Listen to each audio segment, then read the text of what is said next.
Meantime, we've got some other news to bring you this morning. Facebook just reaching an agreement with Australia's government.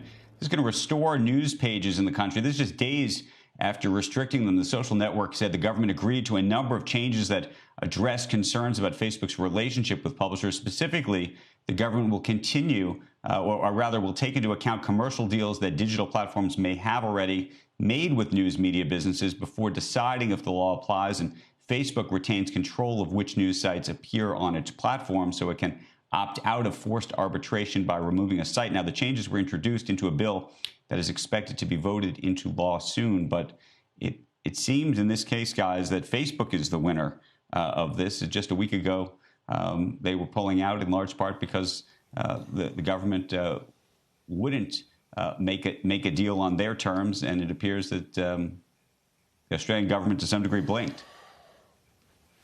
Yeah, and I wonder what that means for Google, which at the same time Facebook was saying, forget about this, was going ahead and signing deals on its own with News Corp and others based on the idea that this law was going to be coming to pass. It's going to be very interesting to see. And, you know, a lot of people were looking at the Australia model to say, is that what's going to come to Europe? Is that what's going to come to the United States? Clearly, it's already getting watered down. Shepard Smith here. Thanks for watching CNBC on YouTube.